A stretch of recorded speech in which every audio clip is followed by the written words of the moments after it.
Saúdo a igreja com a graça e a paz do nosso Senhor Jesus Cristo. Amém. Abramos nossas Bíblias em 1 Timóteo capítulo 3 e obviamente aqui cabe uma explicação do porquê esse texto nessa manhã. Na verdade não será apenas esse texto, mas nós enquanto igreja estamos nos preparando para a eleição de presbíteros e diáconos.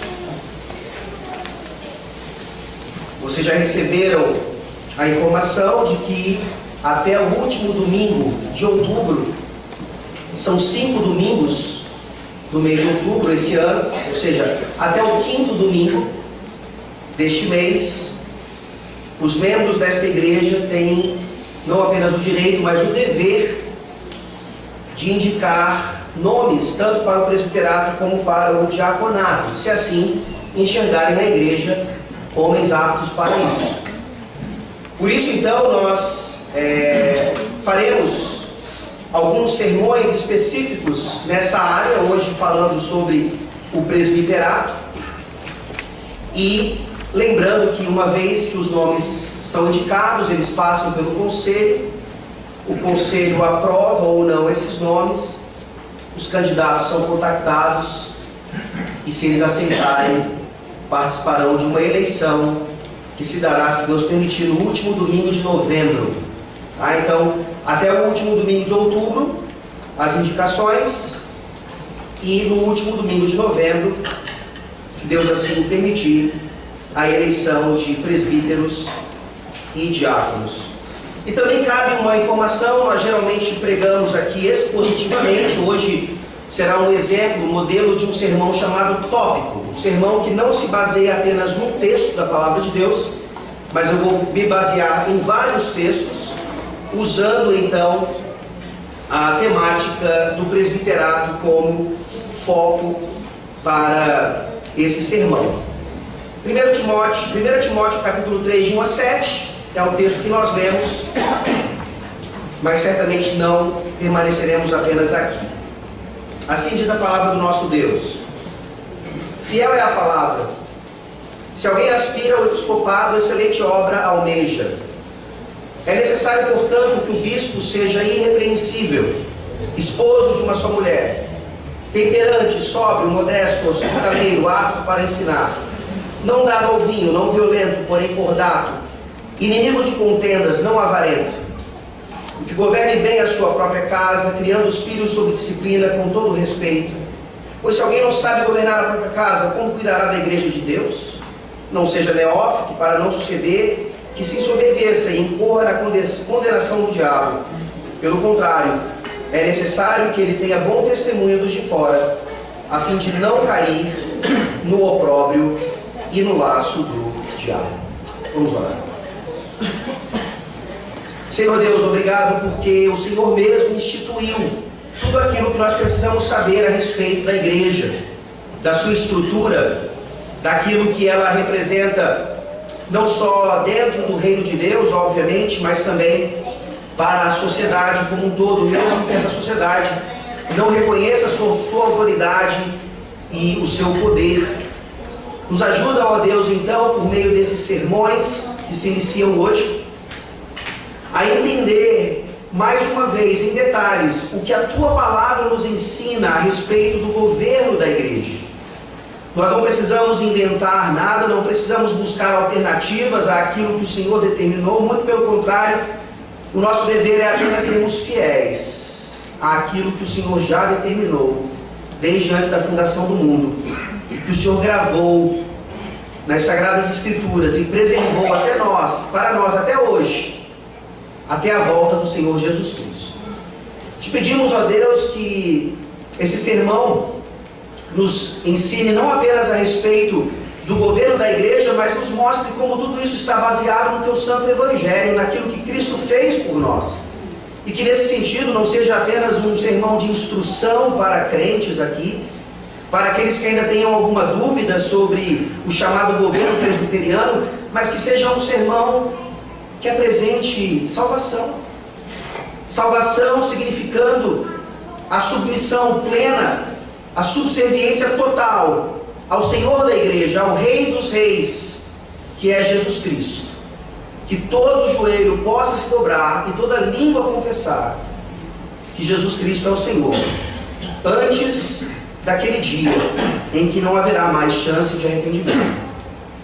Reina sobre as nossas vidas e nos dê regentes de acordo com o teu coração, em nome de Jesus. Amém. Amém. Você sabia que a igreja presbiteriana, ela é uma igreja episcopal? Ora, essa pergunta ela pode ser entendida de diversas maneiras. Você pode pensar assim: eita, será que o pastor está criticando a igreja presbiteriana, dizendo que na verdade ela é governada por bispos que tomam todas as decisões por serem mais influentes ou mais ricos ou coisa do tipo? Não, não é isso que eu estou querendo dizer. A tentativa aqui da pergunta, que é uma pergunta provocativa, é de fato recuperarmos tanto a palavra que dá origem para presbítero ou presbiteriana, como a palavra que dá origem a episcopal, ou seja, bispo. A igreja presbiteriana de fato é uma igreja episcopal porque ela é governada por bispos. Se tem algo que a palavra de Deus nos ensina em vários momentos, tanto na Antiga Aliança como na Nova Aliança, é que presbíteros e bispos são as mesmas pessoas. Palavras distintas de fato, sempre aplicadas a uma mesma pessoa. Um não é presbítero que não seja bispo, um não é bispo que não seja presbítero. E nesse sentido eu gostaria de ler para vocês do manual de liturgia da nossa denominação, ou seja, nos mostrando um pouquinho o que é que a nossa igreja como um todo acredita a respeito disso. Diz assim: assim, pois, compete aos presbíteros regentes tomar parte no governo, disciplina e superintendência das igrejas particulares a que pertencem, e da igreja em geral, quando para isso chamados conjuntamente com os pastores ou ministros da palavra.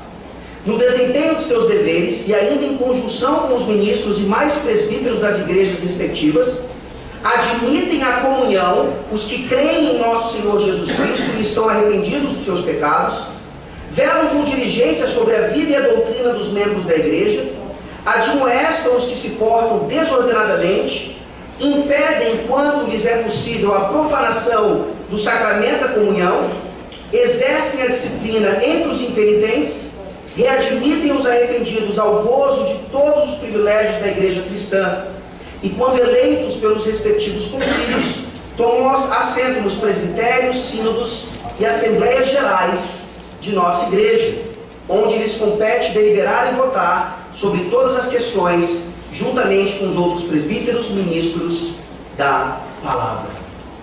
Esse é um parágrafo que resume maravilhosamente bem aquilo que a palavra de Deus ensina sobre quem é e o que faz o presbítero regente.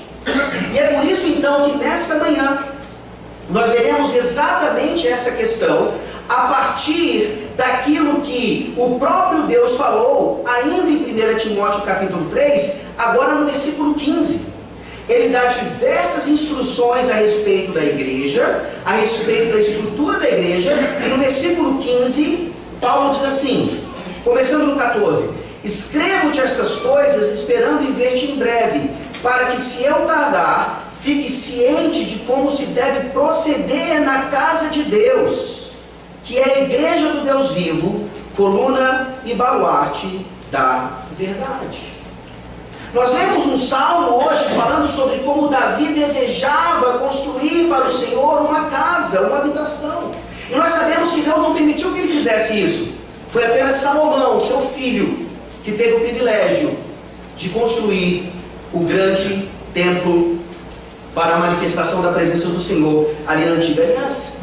Mas hoje, como por todo o tempo, o Senhor Deus habita no meio do seu povo. Nós não temos mais um templo específico em um determinado lugar, mas onde quer que a Assembleia de Deus esteja reunida, ali está a casa de Deus, ali está a sua habitação, e Ele é o dono da casa, e ele determina como ele deve ser adorado e como ele deve ser servido no meio das várias funções na igreja que ele mesmo governa e que ele mesmo santifica e purifica para aquele grande dia.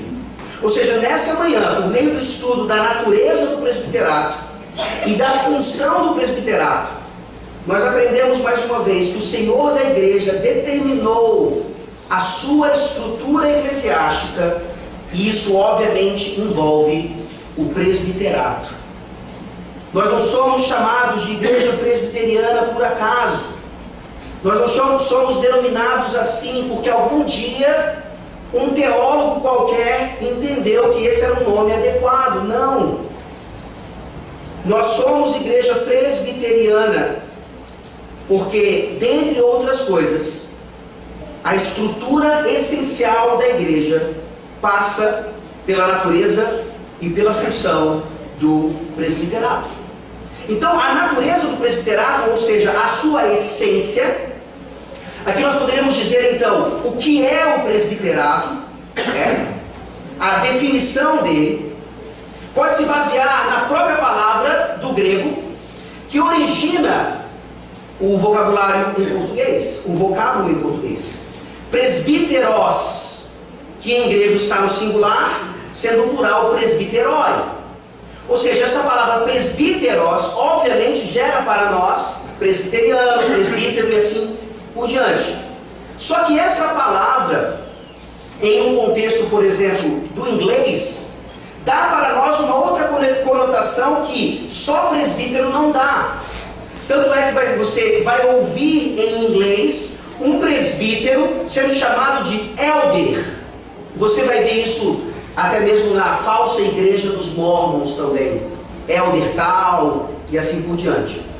Mas a palavra elder em inglês então significa ancião. É exatamente essa conotação que presbíteros do grego dá para nós. Só que nós veremos em um determinado momento do sermão que essa ideia de ancião não significa simplesmente uma pessoa mais velha. Tudo bem que os nossos presbíteros aqui, eles já demonstram uma certa idade, até no cabelo, mas isso não significa que necessariamente um presbítero tenha que ser uma pessoa da terceira idade, ou acima dos 50 anos, ou alguma coisa nesse sentido. Então, qual é a natureza do presbiterato? A natureza do presbiterato, em primeiro lugar, deve ser demonstrada como fluindo do Antigo Testamento. Abra sua Bíblia, por favor, em Êxodo, capítulo 18. Êxodo, capítulo 18.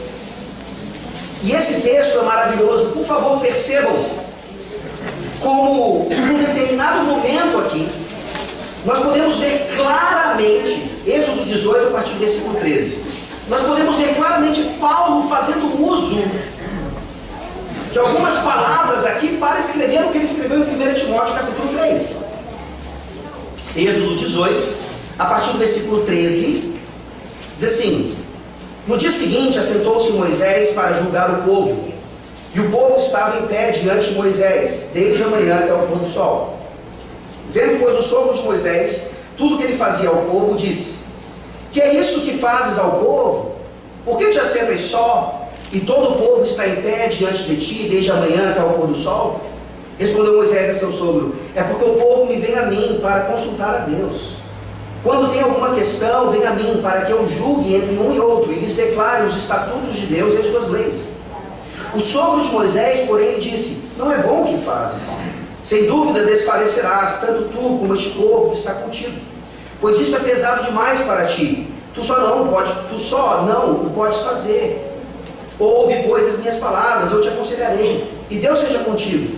Representa o povo perante Deus, leva as suas causas a Deus, ensina-lhes os estatutos e as leis, e faz-lhes saber o caminho em que devem andar e a obra que devem fazer. Procura dentre o povo homens capazes, tementes a Deus, homens de verdade, que aborreçam a avareza. Põe-nos sobre eles os chefes de 1000, chefes de 100, chefes de 50 e chefes de 10, para que julguem este povo em todo o tempo. Toda causa grave entrarão a ti, mas toda causa pequena eles mesmos julgarão. Será assim mais fácil para ti, e eles levarão a carga contigo. Se isso fizeres, e assim Deus tu mandar, poderás então suportar, e assim também todo este povo tornará em paz ao seu lugar. Moisés atendeu às palavras de seu sogro e fez tudo quanto este lhe dissera. Escolheu Moisés homens capazes de todo Israel, e os constituiu por cabeça sobre o povo, chefes de 1000, chefes de 100, chefes de 50, chefes de 10. Estes julgaram o povo em todo o tempo. A causa grave trouxeram a Moisés, e toda a causa simples julgaram eles. Então se despediu Moisés, seu sogro, e este foi para a sua terra. Então está aqui um lugar clássico para mostrar que o presbiterianismo não começa com a vinda do Senhor Jesus Cristo.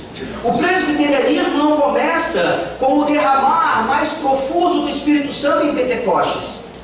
O presbiterianismo não começa nas páginas da Nova Aliança. O presbiterianismo, ele já era a estrutura criada por Deus, estabelecida por Deus, desde a criação de todas as coisas. Basta você ver como desde o Éden, até esse momento aqui, onde anciãos, presbíteros, são colocados de uma forma mais oficial, você sempre tem um sistema de representatividade. O sistema patriarcal, obviamente, pelo cabeça do lar, pelo primogênito, e isso vai na progressividade da revelação, se tornando cada vez mais claro, para que agora na nova aliança, de fato, várias famílias representadas pelo cabeça de cada lar, se juntassem numa assembleia na casa de Deus, e ali fossem representadas então pelos cabeças daquela igreja, os presbíteros, os anciãos. Um bom exercício para você é pegar a Septuaginta, que é o Antigo Testamento traduzido para o grego, e você vai lendo todos os textos que em português, lá no Velho Testamento, traz a palavra ancião, ancião, ancião. E você vai para a Septuaginta e você vai ver lá presbíteros, presbíteros, presbíteros, nos dando essa ponte linguística maravilhosa para mostrar exatamente isso.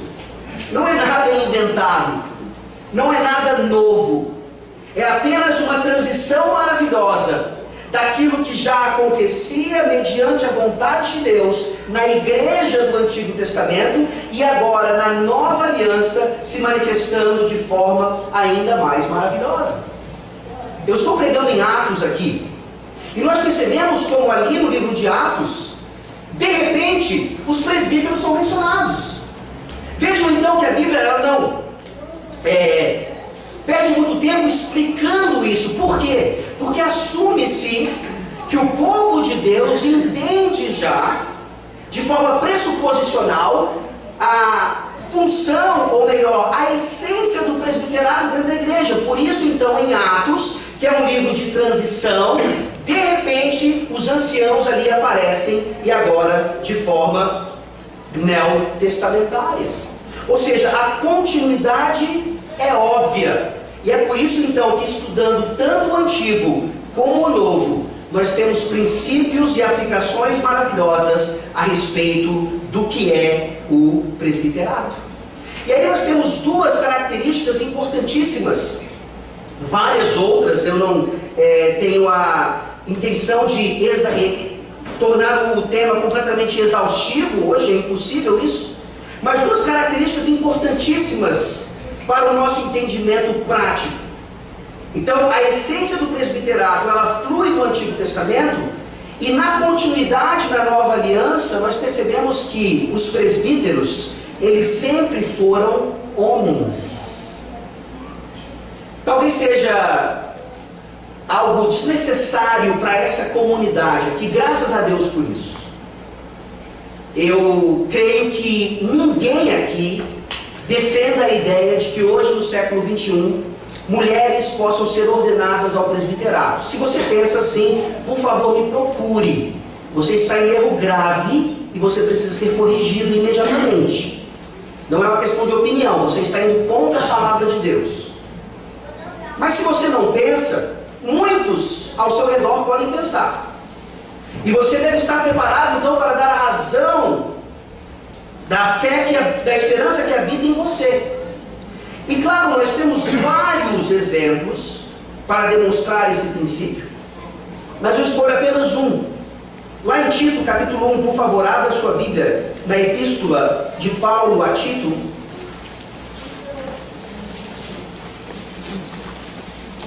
Capítulo 1.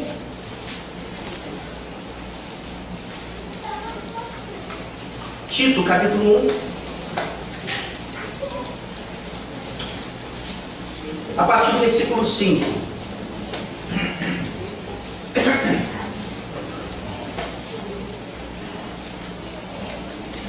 Tito, capítulo 1, a partir do versículo 5, assim diz a palavra de Deus. Por isso, por esta causa, te deixei em Creta, para que pusesses em ordem as coisas restantes, bem como em cada cidade constituísses presbíteros, conforme te prescrevi. Alguém que seja irrepreensível, marido de uma só mulher, que tenha filhos crentes, que não são acusados de dissolução, nem são insubordinados. Interessante, porque você vê a lista sugerida por Jetro é certamente utilizada por Paulo tanto em Timóteo como aqui em Tito. Ou seja, a palavra de Deus ela não muda. A palavra de Deus ela demonstra os atributos de Deus, e um deles é a sua imutabilidade. Então, na antiga aliança, homens eram chamados para serem anciãos da igreja. Na nova aliança, isso continua. Não havia machismo, pelo menos não das escrituras, no Antigo Testamento. Assim como não havia machismo, pelo menos nas escrituras, na época dos apóstolos, assim como hoje eu dizer categoricamente que apenas homens são chamados para o presbiterato, também não se constitui em machismo. Apesar de, em pleno século XXI, isso parecer retrógrado. Mas nós não andamos de acordo com a cultura simplesmente, nós andamos de acordo com aquilo que ouvimos em 1 Timóteo 3,15. Paulo escreveu aquelas coisas para aprendermos como proceder na casa de Deus, não só naquela época, mas em todas as épocas. E em Tito, nós lemos a mesma coisa que ele escreveu em Timóteo. Por que eu escolhi Tito? Porque já já a gente vai voltar para 1 Timóteo 3 para outras características. Mas lá em Tito 1,6, ele fala que o presbítero deve ser marido de uma só mulher. Uma outra tradução seria, ele deve ser um varão de uma só mulher. E por que isso é importante?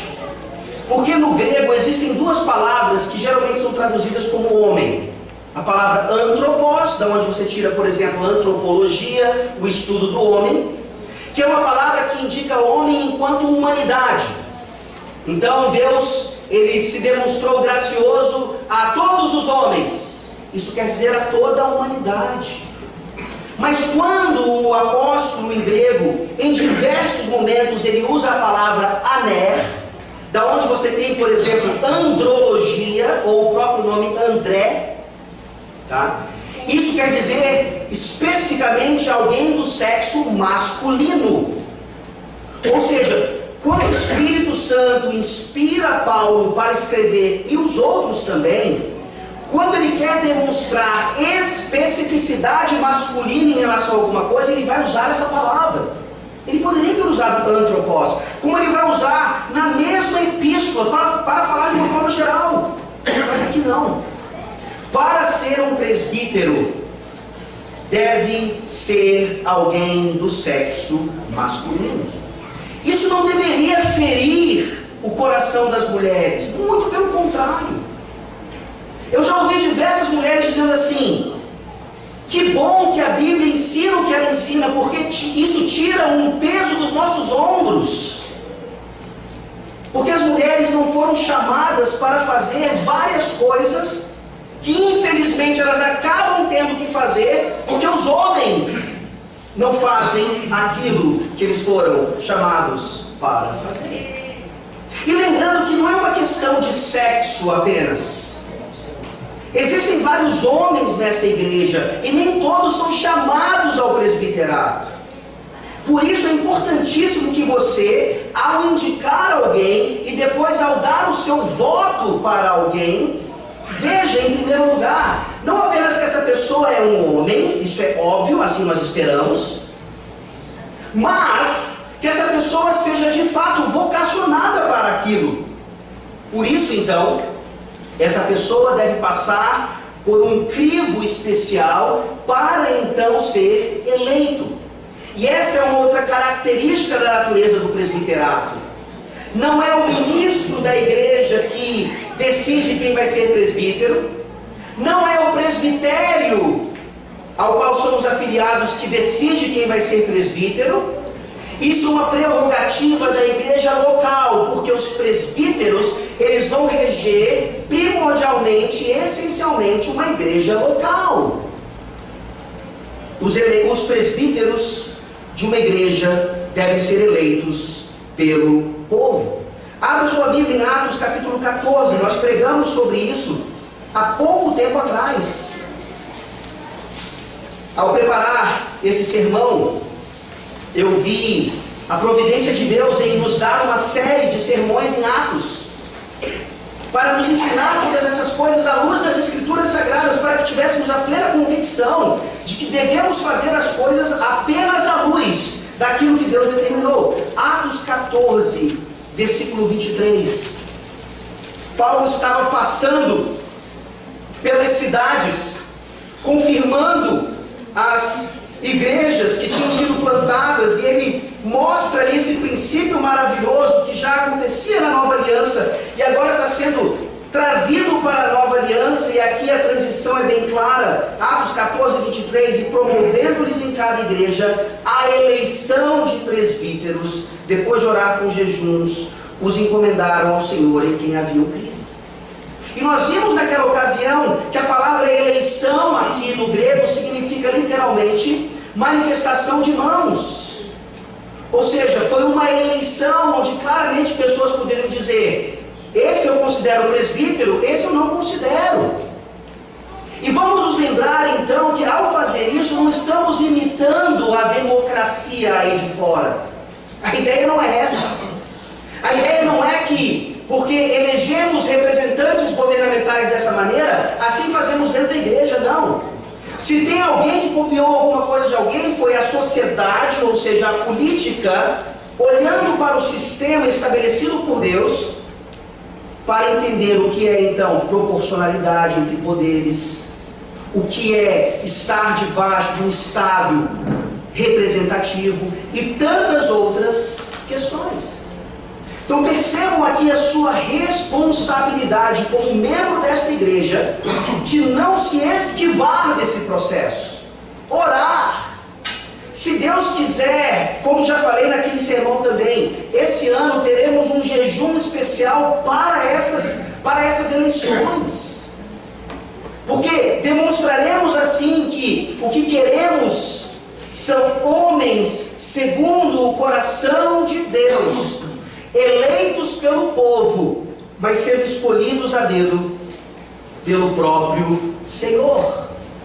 Olhe então para os homens desta igreja, olhe para você mesmo. Nós já leremos mais uma vez 1 Timóteo 3, dizendo que excelente obra almeja aquele que aspira ao episcopado. Não tem problema nenhum você se sentir vocacionado ao presbiterato. Você não está se sentindo melhor do que outros. Isso é um chamado de Deus. Se você por acaso tem algum tipo de pensamento nesse sentido, procure alguém, procure um presbítero, converse. Certamente o chamado ele é interno, mas também externo, principalmente no que diz respeito à confirmação por meio dos votos, por meio de eleição. Então é um princípio claramente bíblico. Não há outra forma de termos presbíteros na igreja, a não ser que seja por meio de eleição. E mais um detalhe importante, graças a Deus por isso. Enquanto políticos aí fora gastam milhões e milhões de dinheiro, inclusive dinheiro público, para serem eleitos, aqui a eleição bíblica não é uma eleição de competição. Não é que os presbíteros estão disputando por 2 vagas, sendo que eles são 4 candidatos, não.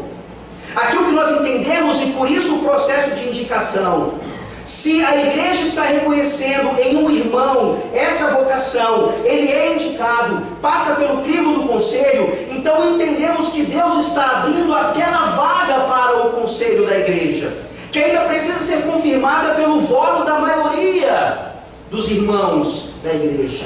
Que processo fantástico! Que processo maravilhoso para entendermos de fato como homens são selecionados e colocados à luz da palavra de Deus, numa das posições mais cruciais para o mundo, não é para a igreja, é para o mundo. Presbíteros com as responsabilidades que nós veremos logo em seguida. Nesse sentido, então, volte para 1 Timóteo capítulo 3, por favor. 1 Timóteo capítulo 3. E aqui nós obviamente não faremos a exposição detalhada desse trecho, mas quero trazer princípios fundamentais. Ou seja, quando você for votar em alguém, você precisa observar essas coisas. Quando você for votar em alguém, você não vai estar votando nesse em detrimento daquele. Não, você vai olhar para aquele nome. Aquele nome, então, eu considero um presbítero à luz das Escrituras. Voto sim. Aquele, tenho minhas dúvidas, voto não. Fiquem tranquilos, não é por aclamação, é voto secreto. Ninguém vai saber em quem você vai estar votando ou não. Mas sem dúvida alguma, faça isso de acordo apenas com o que as Escrituras ensinam. Não deixe de votar em alguém porque você teve um problema pessoal com aquela pessoa. Não deixe de votar em alguém porque você acha que ela se veste mal. Não deixe de votar em alguém porque você não vai com a cara dela. Olhe para as Escrituras Sagradas e também só vote nessa pessoa se ela demonstrar essas características. Nós sabemos, infelizmente, que em muitos conselhos, em muitas igrejas, os presbíteros são os ricos da igreja, são os influentes, são aqueles que têm uma característica natural de liderança, falam mais alto do que outros. Meus irmãos, não são essas as características que nós vemos aqui em 1 Timóteo capítulo 3, versículos 1 a 7, leamos mais uma vez. Fiel é a palavra. Se alguém aspira ao episcopado, excelente obra almeja. É necessário, portanto, que o bispo seja irrepreensível, esposo de uma só mulher, temperante, sóbrio, modesto, hospitaleiro, apto para ensinar, não dado ao vinho, não violento, porém cordato, inimigo de contendas, não avarento, e que governe bem a própria casa, criando os filhos sob disciplina com todo respeito.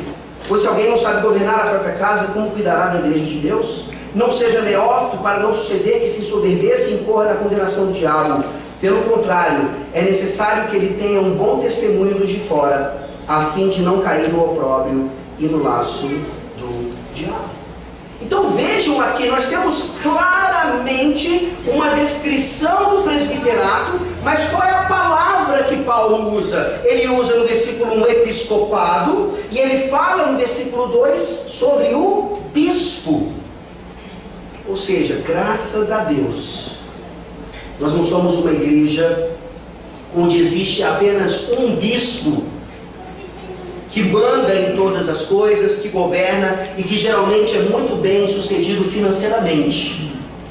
Nós não temos um bispo dessa forma, como muitas falsas igrejas evangélicas têm, e muito menos como o catolicismo romano tem no sentido hierárquico, arcebispo, bispo e cardeal, assim por diante. Nós temos uma pluralidade de bispos que nesse sentido então vão exercer suas funções a partir dessas características maravilhosas aqui descritas por Paulo em 1 Timóteo capítulo 3. E o que é que chama a nossa atenção, pelo menos deveria chamar? A lista, ela é completamente voltada para o caráter do homem.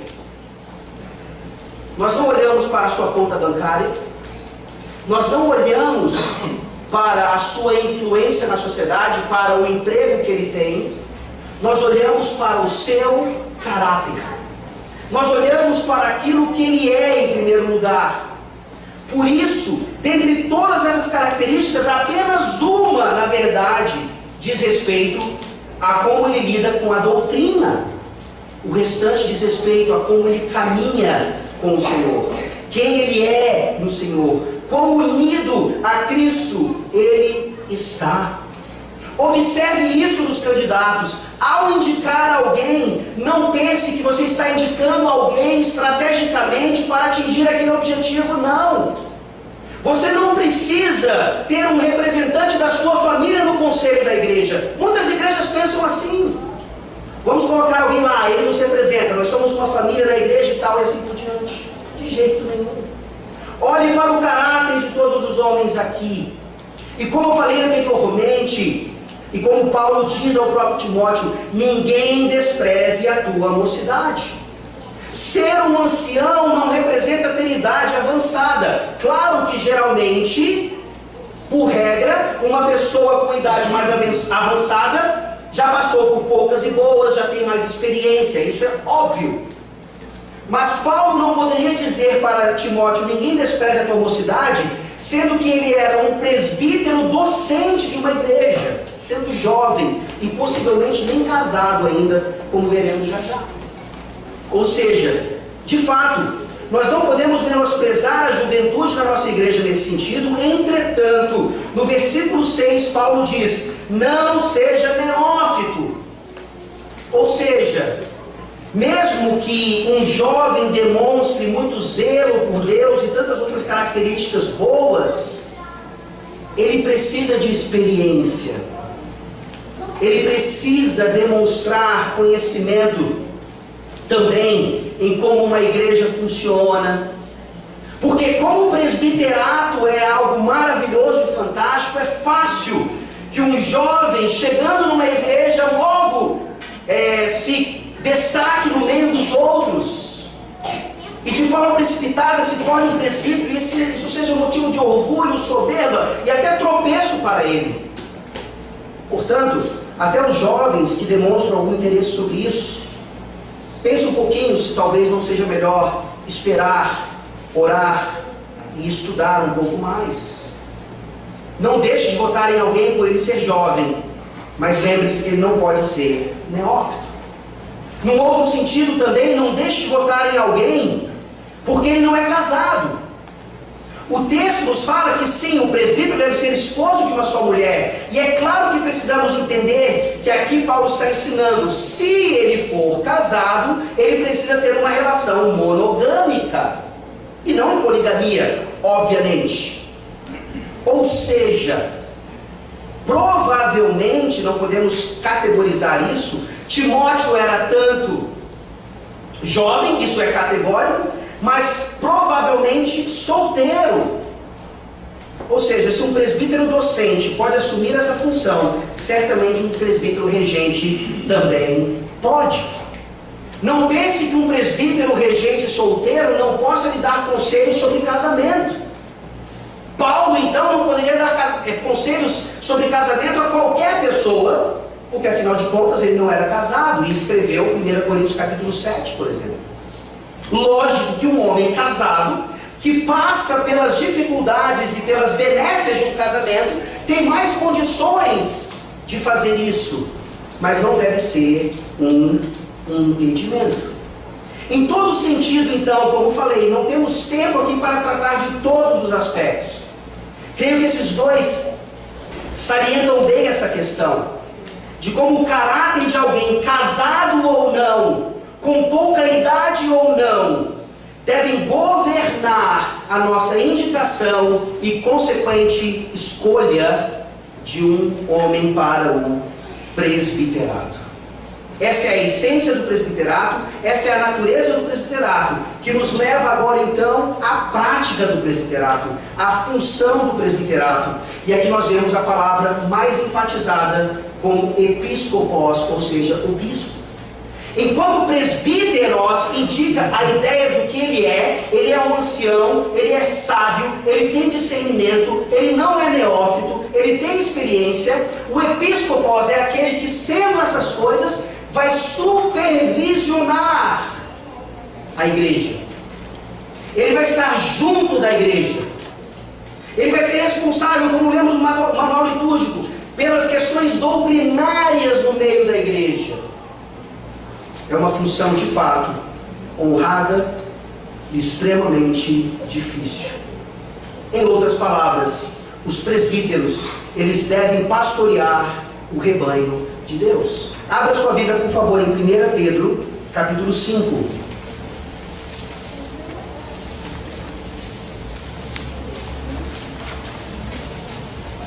1 Pedro, capítulo 5.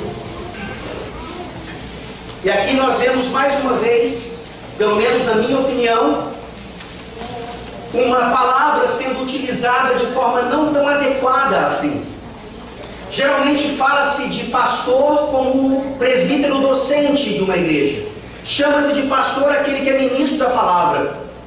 E eu acho que tem algo que nós precisamos recuperar, é exatamente a ideia de que todos os presbíteros de uma igreja, quer docentes ou regentes, são os seus pastores. 1 Pedro, capítulo 5, versículos 1 a 3. Podemos ler até o 4.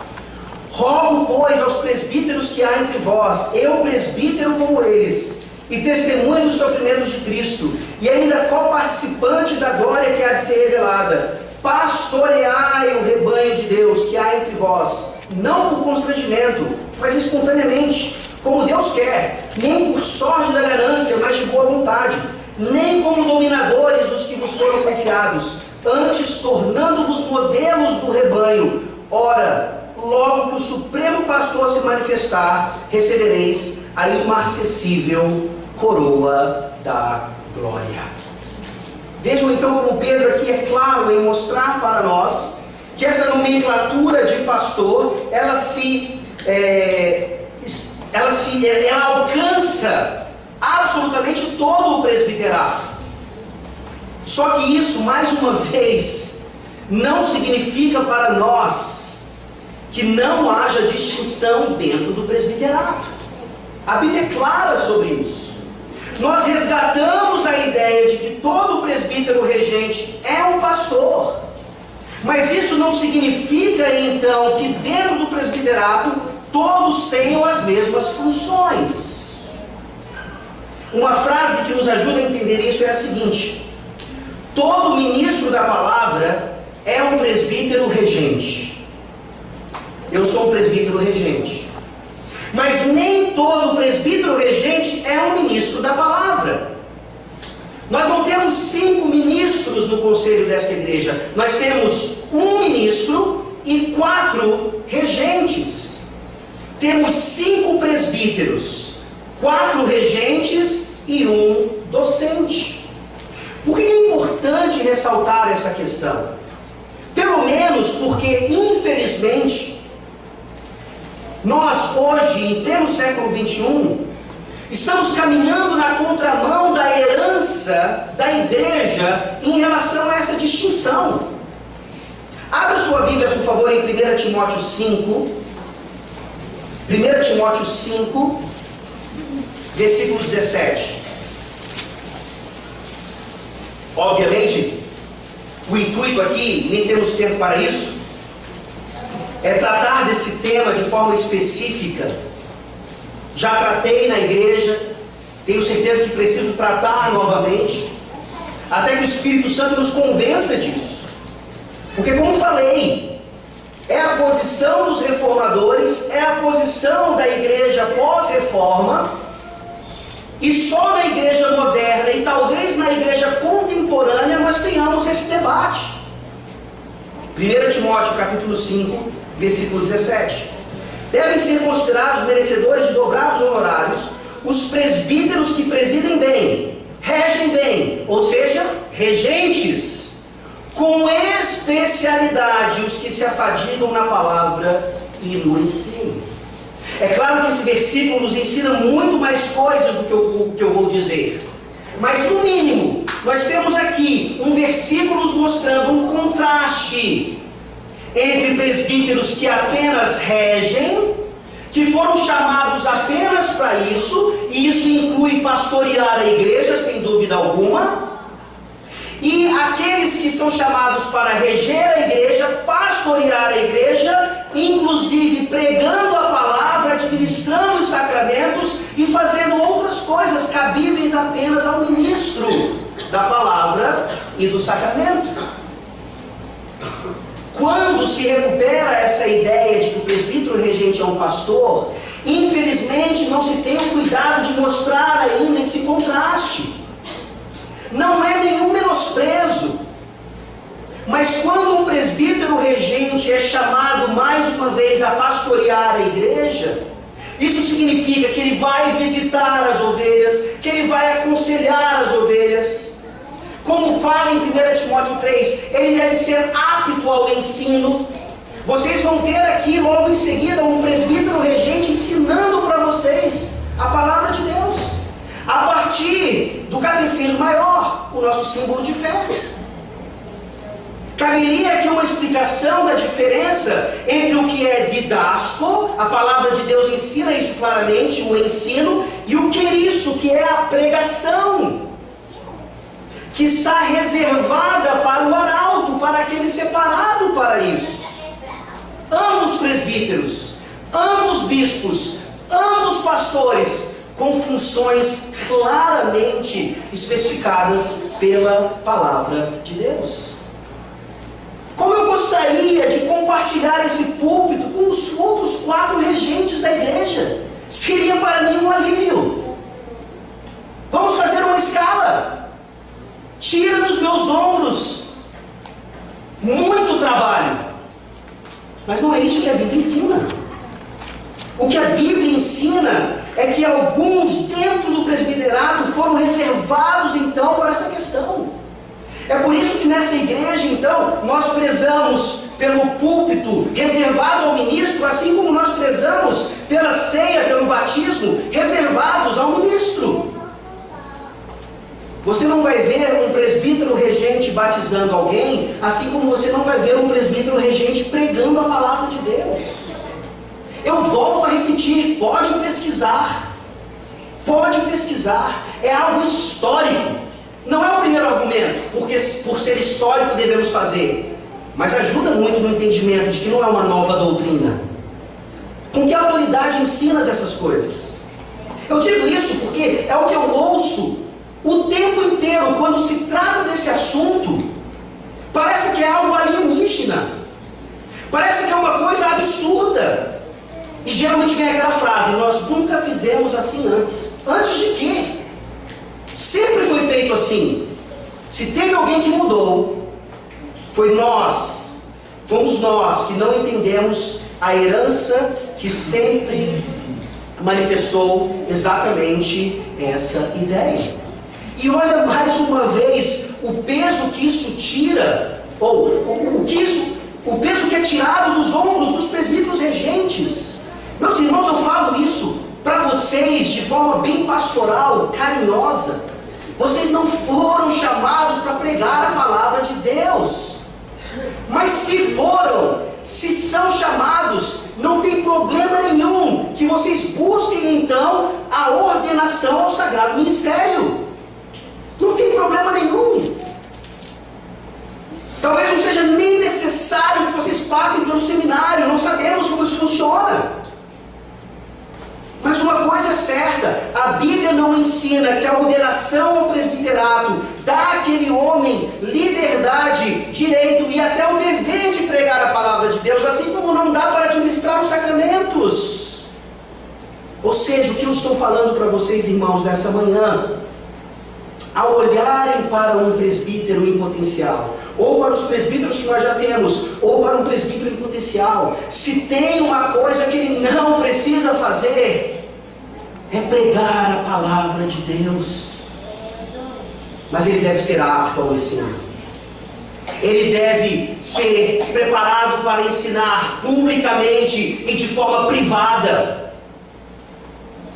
Ele vai ser alguém de dentro da sua casa, intrometido na sua vida, dizendo claramente para você que quando você fez os votos para fazer parte desta igreja, é obrigação dele agora cuidar dos mínimos detalhes da sua vida. É difícil, não é?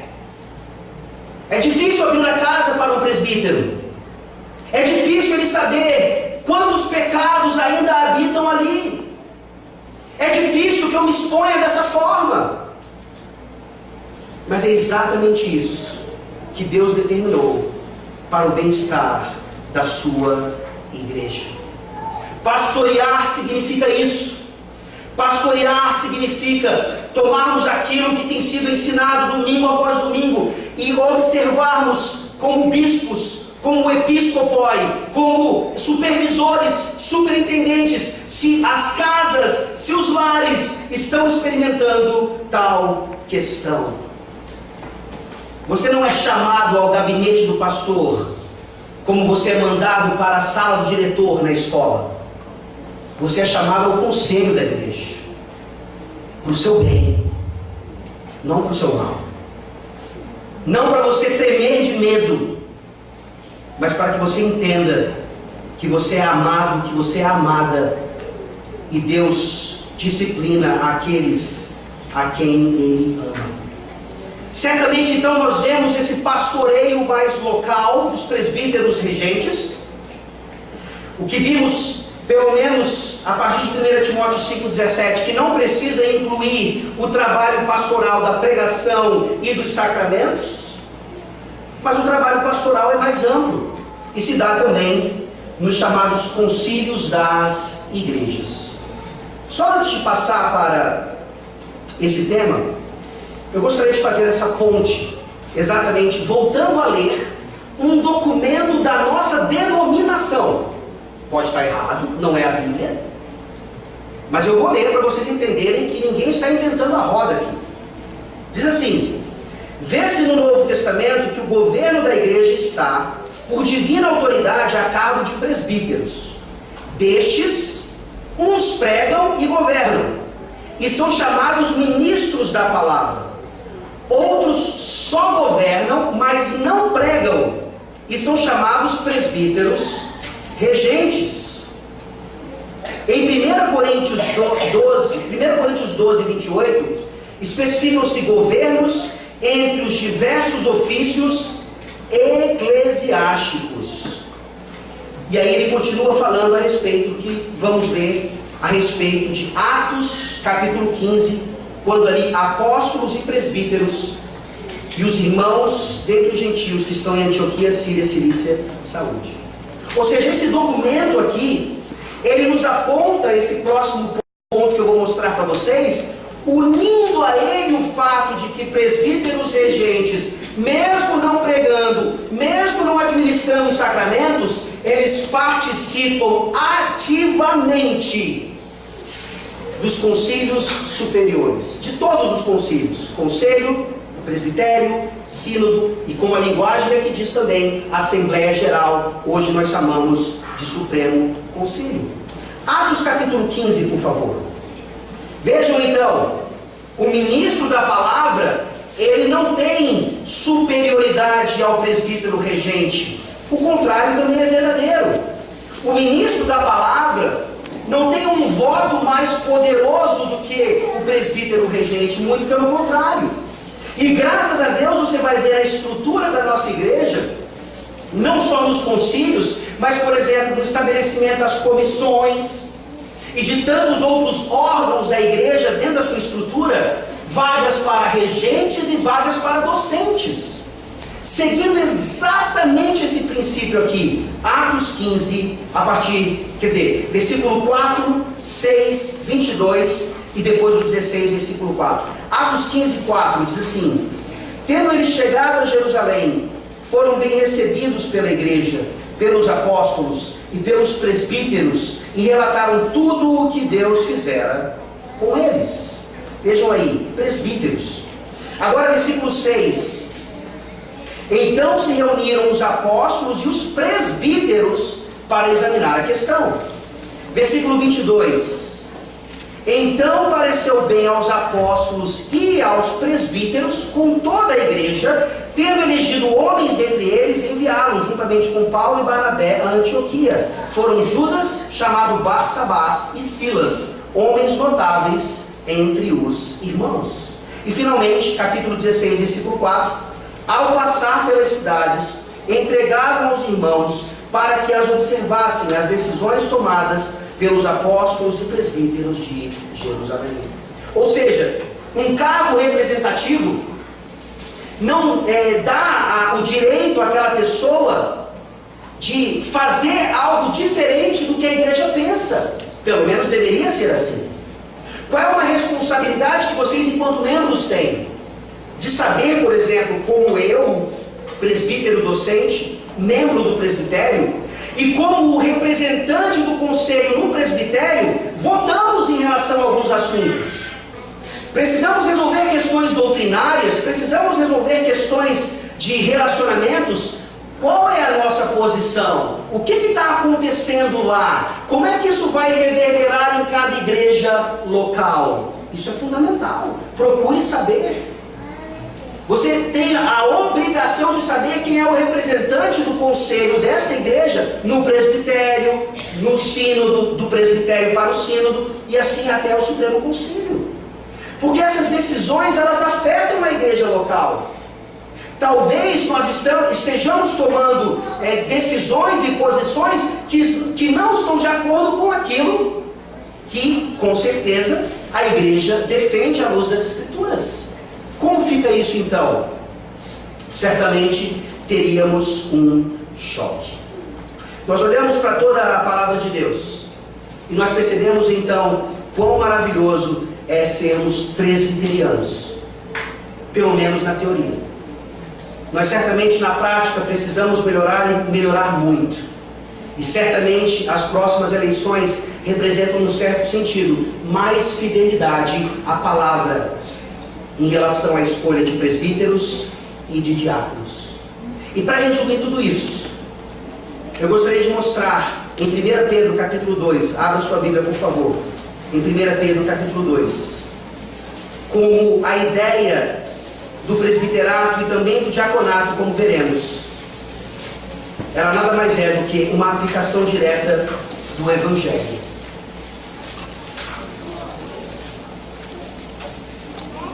Primeira Pedro, capítulo 2.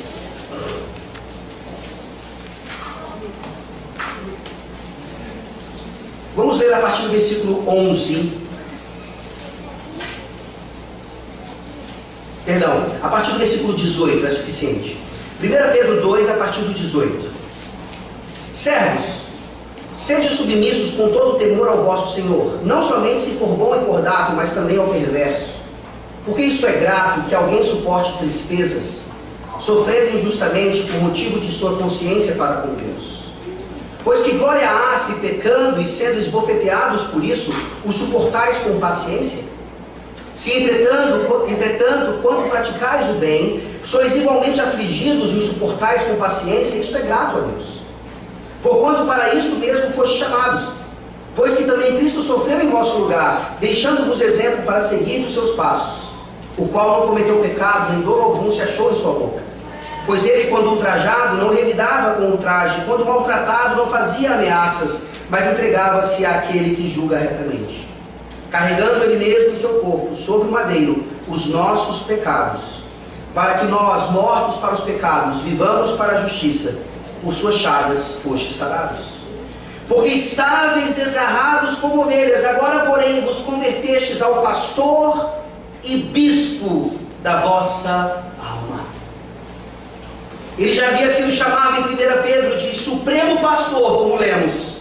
E aqui Pedro nos lembra que além de pastor, ele é bispo, fazendo tudo isso por nós.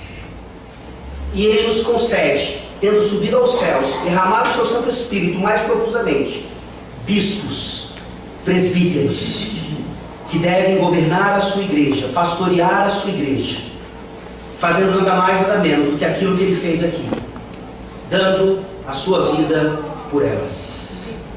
Se houver homens assim nesta igreja, eles têm que estar no conselho. Mas se não houver, nós precisamos rogar ao Deus da Seara que envie para nós pastores e bispos que sejam imitadores de Cristo. Vamos orar.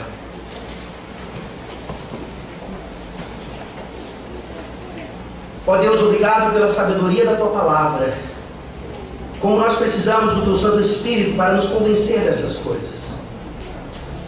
Nós somos extremamente ligados a tradições que às vezes se parecem com aquilo que a tua palavra ensina, mas quando olhamos detalhadamente, percebemos que é algo que não flui das Escrituras, ou que foi deturpado ao longo do tempo.